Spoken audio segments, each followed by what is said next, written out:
Hello viewers, আসসালামু আলাইকুম। Welcome back to my channel Muktaj Kitchen. সবাইকে স্বাগতম জানিয়ে শুরু করছি আমার আজকের রেসিপি। আজকে আপনাদের সাথে শেয়ার করব ঘরোয়াভাবে দুর্দান্ত একটি চিকেন প্যাটিসের রেসিপি। এটা ঘরোয়াভাবে তৈরি করলে জীবন হবে হেলদি আর খেতে হবে অনেক মজার ও টেস্টি। বাসায় তৈরি করলে সবাই মজা ও আনন্দ করে খাবে। এটা খেতে এতটাই দুর্দান্ত স্বাদের হয়ে থাকে। আশা করছি বন্ধুরা আমার আজকের এই রেসিপিটিও আপনাদের কাছে ভালো লাগবে। রেসিপি ভালো লাগলে অবশ্যই একটি লাইক দিয়ে সম্পূর্ণ ভিডিওটি দেখে নেবেন। তাহলে চলুন বন্ধুরা কিভাবে চিকেন প্যাটিসটা বানাতে হয় সেটা আমরা দেখে নিই। চিকেন প্যাটিসটা বানানোর জন্য এখানে নিয়ে নিচ্ছি আমি 2 কাপ ময়দা, তবে এটা আপনারা আটা দিয়ে তৈরি করতে পারবেন। আমি এখানে 2 কাপ ময়দা নিয়েছি, এখানে আপনারা চাইলে আরও বেশি বা কম করে নিতে পারবেন। এখন এখানে দিয়ে দিচ্ছি আমি স্বাদ মতো লবণ। এবার লবণ আর ময়দাটাকে আমি খুব ভালো করে মিশিয়ে নিচ্ছি। এবার নর্মাল তাপমাত্রার পানি অল্প অল্প করে দিয়ে আমি একটা ডো তৈরি করে নিব। এই ডোটা বেশি শক্ত হবে না, নরম মসৃণ একটা ডো হবে। তবে অল্প অল্প পানি দিয়ে মিশিয়ে একটা নরম মসৃণ ডো তৈরি করে নিতে হবে। এই তো আমি একটা নরম মসৃণ ডো তৈরি করে নিয়েছি। এবার এটাকে আমি 15 মিনিটের জন্য রেস্টে রেখে দিব। 15 মিনিট পর আমি ফিরে আসলাম। ডোটা কতটা নরম, সফট আর মসৃণ হয়েছে। এবার এই ডোটা থেকে ছোট ছোট লেচি কেটে নিব। তবে অতিরিক্ত বড় লেচি কাটবো না। ঠিক আমরা যেমন পাতলা রুটি বানানোর জন্য লেচি কাটি, ঠিক তেমন করে ছোট ছোট করে লেচি কেটে নিব। আমার এখানে 2 কাপ আটা থেকে 10টা লেচি হয়েছে। এবার হাত দিয়ে আমি ঘুরিয়ে ঘুরিয়ে ছোট বলের মতো তৈরি করে নিচ্ছি। ছোট বলের মতো বানিয়ে লেচিগুলো আমি তেলে ভিজিয়ে রাখবো। আমি এখানে হাফ কাপ সয়াবিন তেল নিয়েছি। তেলটা দিয়ে আমি লেচিগুলো উল্টি পাল্টি ভিজিয়ে রাখছি, যাতে এগুলো তেলের মধ্যে ভালোভাবে ভিজে যায়। এটা এভাবে করে ভিজিয়ে রাখবো 20 মিনিটের জন্য। 20 মিনিটের ভিতর এটা ভিজে নরম সফট হয়ে যাবে। আর এর ফাঁকে আমি প্যাটিসের জন্য একটা চিকেন দিয়ে পুর তৈরি করে নেব। এখন চুলায় একটা প্যান বসিয়ে দিয়ে দিয়েছি 2 টেবিল চামচের মতো বাটার। তবে এটা আপনারা তেল দিয়েও করে নিতে পারবেন। বাটারটা মেল্ট হয়ে গেলে আমি দিয়ে দিচ্ছি হাফ চামচ রসুন কুচি আর হাফ চামচ আদা কুচি। আমি এই আদা রসুনটা আমি গ্রেটারে গ্রেট করে নিয়েছি। আদা রসুনটা ভেজে দিয়ে দিচ্ছি আমি 2 চামচের মতো ময়দা।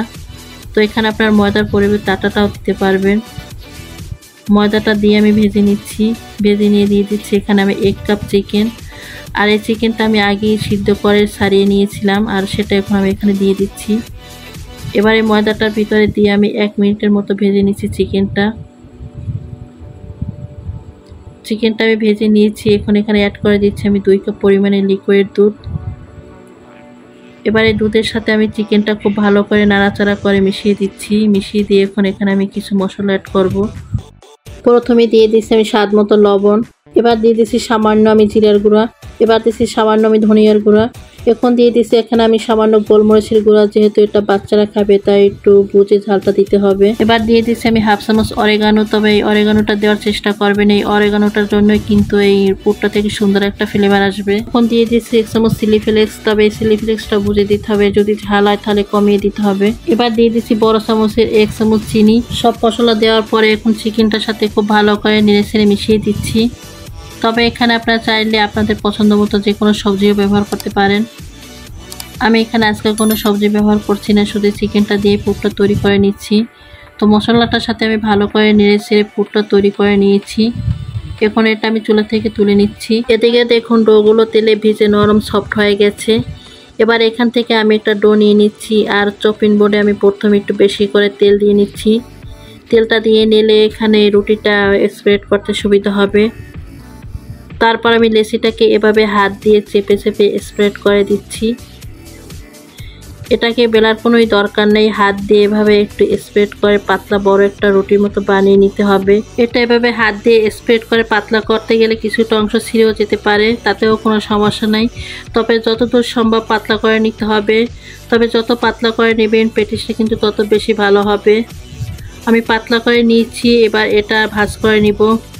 প্রথমে এক পাশ থেকে ভাঁজ করব, পরে আরেক পাশ থেকে টেনে ভাঁজ করে দিচ্ছি। ভাঁজ করে দেওয়ার পরে এবার আমি যে পুরটা করে রেখেছিলাম সেই পুরটা থেকে বেশি করে আমি এখানে দিয়ে দিচ্ছি। এবার এই পাশের অংশটাকে টেনে আমি দিয়ে দিচ্ছি। এই অংশটাকে দেওয়ার পরে এবার আমি সামনের যে অংশটা আছে সেটা একটা ভাঁজ করে দিব। একটা ভাঁজ করে দিয়ে তারপর আমি আরেকটা ভাঁজ করে দিয়ে দিচ্ছি। এই তো দেখেন খুবই সহজে আমার প্যাটিসটা তৈরি হয়ে গেছে। আর এভাবে আমি বাকি প্যাটিসগুলো তৈরি করে নিব। এই তো আমার সবগুলো প্যাটিস তৈরি করা হয়ে গেছে। এবার এর উপর থেকে আমি ডিমের কুসুম দিয়ে ব্রাশ করে দিব, এতে প্যাটিসের উপরে যে একটা সুন্দর কালার আছে সেটা আসবে। তো ডিমের মিশ্রণটা দিয়ে আমি ব্রাশ করে দিয়েছি।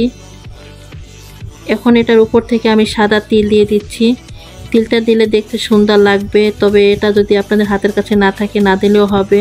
এবার এটা আমি ওভেনে বেক করে নিব। প্রথমে ওভেনটা আমি 5 মিনিট ফ্রি হিট করে নিয়েছি, তারপর 180 ডিগ্রি সেন্টিগ্রেডে 40 মিনিট আমি এটা বেক করে নিব। আমি প্যাটিসগুলো ওভেনে বেক করে নিচ্ছি, আপনারা এগুলো চুলায় তেলেও ভেজে নিতে পারবেন, তবে সেক্ষেত্রে চুলার তাপটা লোতে রাখতে হবে, চুলার তাপটা বাড়ানো যাবে না। আর তেলটা প্রথমে হালকা গরম করে তারপর প্যাটিসগুলো তেলের উপরে দিতে হবে। অতিরিক্ত গরম তেলে প্যাটিসগুলো দেওয়া যাবে না, তাহলে অল্পতেই কালার চলে আসবে আর ভিতরটা কাঁচা থেকে যাবে। কিছুক্ষণ পর পর উল্টিয়ে পাল্টিয়ে তেলের উপরে তারপর এগুলো গোল্ডেন কালার করে ভেজে নিতে হবে।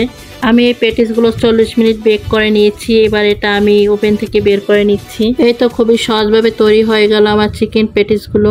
এবার এগুলো আমি একটা চাকু দিয়ে তুলে নিচ্ছি। চাকু দিয়ে তুলে নিলে এটা খুবই সুন্দরভাবে উঠে আসবে। এটা আমি তুলে নিয়ে আপনাদেরকে এবার পরিবেশন করে দেখাচ্ছি। বন্ধুরা, আপনারা দেখতেই পাচ্ছেন প্যাটিসগুলো কতটা সুন্দর আর লোভনীয়ভাবে হয়েছে। আর এটা দেখতে যতটা সুন্দর আর লোভনীয় হয়, এটা কিন্তু খেতে তার থেকেও বেশি দুর্দান্ত স্বাদের হয়। এটা দেখতে যেমন লোভনীয় আর খেতে যেমন দারুণ হয়, তেমন স্বাস্থ্যকরও। তবে আপনারা বাসায় এটা খুবই সহজে তৈরি করতে পারেন। তৈরি করে আপনারা আপনজনদের ভিতরে এটা পরিবেশন করে নিতে পারেন। তো বন্ধুরা, আমার আজকের এই চিকেন প্যাটিসের রেসিপিটা আপনাদের কাছে কেমন লেগেছে সেটা অবশ্যই আমাকে কমেন্ট করে জানাবেন। আর আমার এই রেসিপিটির কোনো অংশ আপনাদের কাছে এতটুকু ভালো লাগলে তাহলে অবশ্যই এটা আপনারা লাইক শেয়ার করে দিবেন। আমার চ্যানেলটি সাবস্ক্রাইব করা না থাকলে অবশ্যই সাবস্ক্রাইব করে আমার পাশেই থেকে যাবেন।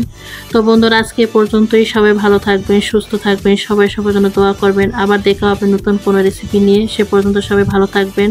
আল্লাহ হাফেজ।